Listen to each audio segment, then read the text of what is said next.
Por fin se fueron los invasores de la Ciudadela.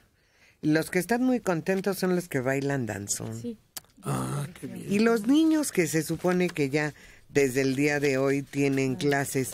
Pero lo que a mí me llama la atención es que el dirigente de la coordinadora en Chiapas hizo una serie de declaraciones que, si es cierto, porque lo dijo el dirigente, y sabemos que son...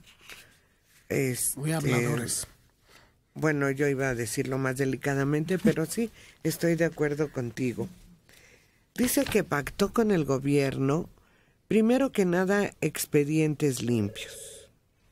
Para normalizar hoy las actividades educativas en Chiapas, el negocio fue con el gobierno estatal y federal, porque esto realmente es un negocio. Entre ellos, entre los negocios acordados, los acuerdos monetarios acordados, según él, es una bolsa de 150 millones de pesos para escuelas. Y que no me haga reír, nunca lo han dado a las escuelas. La CENTE se hizo cargo del presupuesto educativo en Oaxaca desde hace 25 años y no hubo mejora alguna en ninguna escuela. Claro, en ninguna. Todo se lo quedaban. Todos se lo clavaron. El documento que circula entre las bases y fue confirmado por integrantes del Comité Ejecutivo de la Sección 7 describe que el primero y más importante de los acuerdos es que no se aplicarán las evaluaciones docentes para la promoción y permanencia en el servicio por lo que resta del sexenio. Si esto lo firmó el secretario de Gobernación, metió en un brete al secretario de Educación. Porque a mí sí me vas a aplicar una evaluación y a aquellos no. Aquellos que han faltado a clases, que no cumplen con el calendario, que no cumplen con nada. Yo creo que hoy oiremos el desmentido de eso.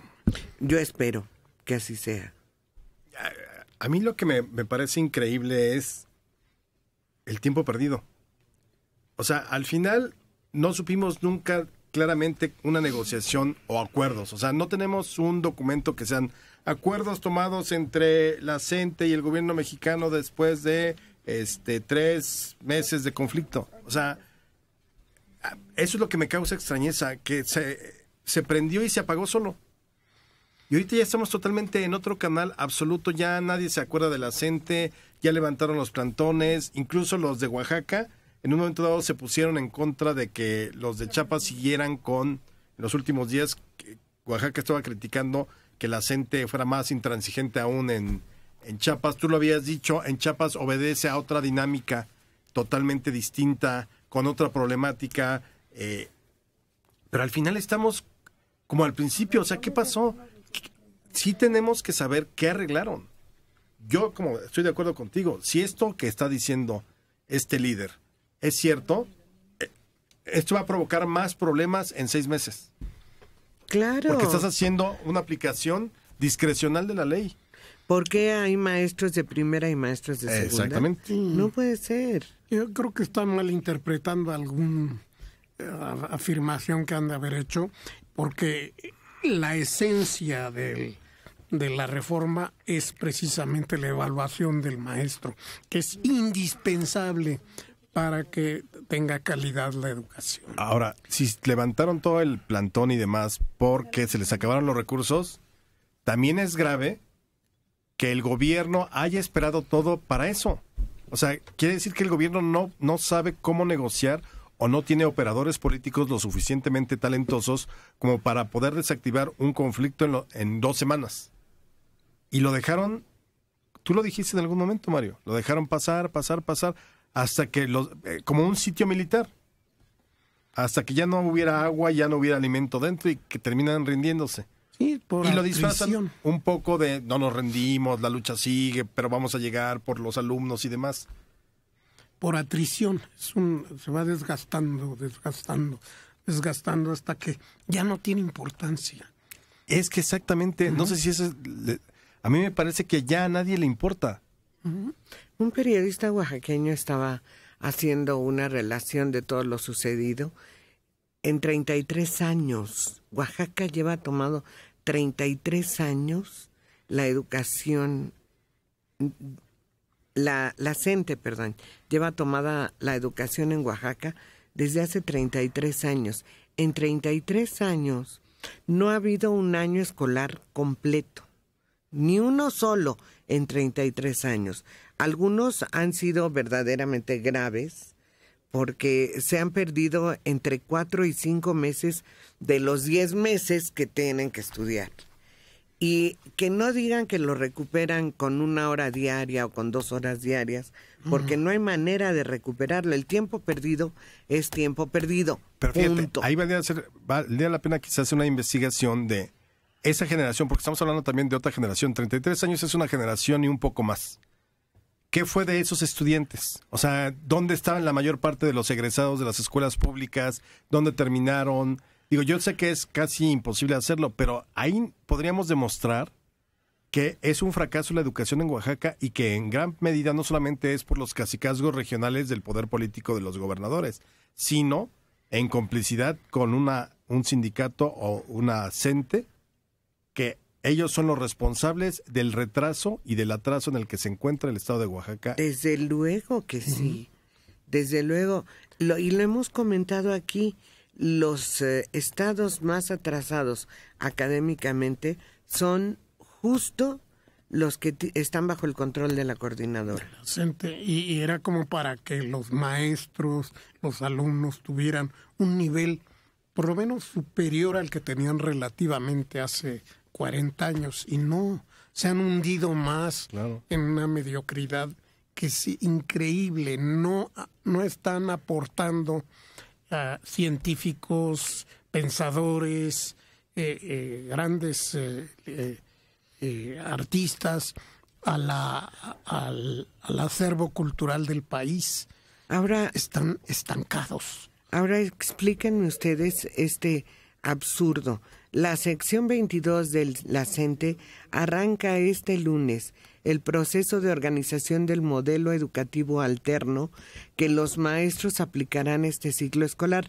A ver, señores, en principio el ciclo escolar empezó hace varias semanas. No empieza hoy con ustedes, ¿eh? A través de un taller estatal de educación alternativa. ¿A qué se refieren con educación alternativa? ¿Qué es eso? ¿De dónde sacaron? Nada más porque les pareció rimbombante el nombre. Que no van a enseñar mejores matemáticas, mejores... Hasta donde yo sé, las español, tablas son las tablas. Mejor formas de lectura. No hay nada. Pero, no existe la educación alternativa. Pero pon tú que sea una educación más dinámica, lo que sea, o sea, lo que sea que puede ser el gran modelo, el modelo más increíble que haya existido jamás en la historia de la educación en México. Pero no pueden aplicarlo así. Tienen que entrar por toda una serie de reformas para que sea un modelo general. Entonces, nuevamente es esta necedad o simplemente la intransigencia de nosotros vamos a aplicar nuestro modelo, sí, a ver quién reconoce a esos estudiantes. ¿Y de qué les sirve? Exactamente. ¿Qué diablos les sirve aprender, no sé, ciertas costumbres de sus regiones o demás, ¿no? Y dicen que este modelo educativo alterno contempla su propio sistema de evaluación de maestros. Ahí está la clave. Claro. Ahí está. Ellos no quieren ser evaluados porque muchos de ellos compraron la plaza. Entonces no tienen ni la más pálida idea, ni siquiera han consultado en el diccionario qué es didáctica, qué es psicotécnica de la enseñanza, ni siquiera tienen idea. Es una trampa, o sea, es tramposo. Es como cuando el maestro te preguntaba, ¿qué te pondrías de calificación? Mal, ¿no? Que llega, no sé si alguna vez les tocó algún maestro así, a mí sí. Pues obviamente todo el mundo decía 10, aunque eso de es que no me merezco. No, pues póngame 10. Si usted me está diciendo, póngame 10. Pues sí. O sea, no hay una evaluación de nada. Sí, no tienen ni... Porque además, como no han trabajado en 31 años, no tienen ni idea de lo que se hace frente al grupo. Ni idea. Y si el gobierno concilió con ellos, le está dando el tiro de gracia a la educación en México. Sí, lo está dando por muertos, por atropellados en la carretera de la educación. Ángel Reina Vázquez de Azcapotzalco, 77 años. Alejandro, para bailar tango se necesitan dos. Y yo pregunto, ¿qué no hay culpa en los gobiernos que propiciaron el crecimiento de los sindicatos? Yo creo que la culpa está en las dos partes. Claro. O sea, el gobierno, el sistema, no, ni siquiera el gobierno, porque es el sistema político creado por el partido que surgió de la Revolución Mexicana, que fue el PRI, que dominó durante 70 años. Ellos pusieron las piezas de todo el rompecabezas. Y entre esas piezas estuvo la manera en cómo corrompieron o cómo construyeron un sindicalismo que terminó siendo tan corrupto como el propio sistema. Entonces, hoy está pagando el sistema o el gobierno, ahora sí el gobierno, ya sea Peña Nieto, ya sea Fox, ya sea Calderón, por su propia incapacidad, paga esa construcción de un sindicalismo muy corrupto. O sea, no podemos decir que el sindicalismo mexicano es ejemplo de lo que tendría que ser las luchas obreras o las luchas sociales en el mundo. Realmente es lo peor que tenemos. Son Frankensteins que ahora ya se les salieron de las manos. Sí, y no quiere decir eso que el sindicalismo per se sea malo. No, claro que no. No, en la mayor parte de los países es una fuerza que le da a la clase obrera forma de intervenir en la toma de decisiones de la economía. No, claro, pero además es importantísimo eso. Aquí no. Aquí desde la época de Miguel Alemán, que se dan los primeros charrazos, es para convertirlo en servidor incondicional del gobierno, y cualquier intento de salirse del mismo en los años 50 fue reprimido. Y desde entonces todos los sindicatos eran más o menos leales y servidores. Yo me atrevería a ver que los maestros nos digan 10 cosas increíblemente maravillosas que les han sucedido por estar afiliados al CENTE o a la CENTE. O sea, que digas, es que si mi vida cambió por completo en los últimos 20 años, porque hicieron por mí, ha crecido mi salario al 50%, hoy tengo un servicio de salud increíble. Que me digan 10 cosas en esa lucha sindical magisterial que han logrado en México. Yo te aseguro que no me van a poder decir porque lo ves claramente con los maestros. Pero hay este idealismo de la defensa de los derechos, y ese es el discurso demagógico que choca con la realidad de cómo es el sindicalismo en México. En México, el sistema prostituyó al sindicalismo y hoy es lo peor. Tendríamos que refundar el sindicalismo en México.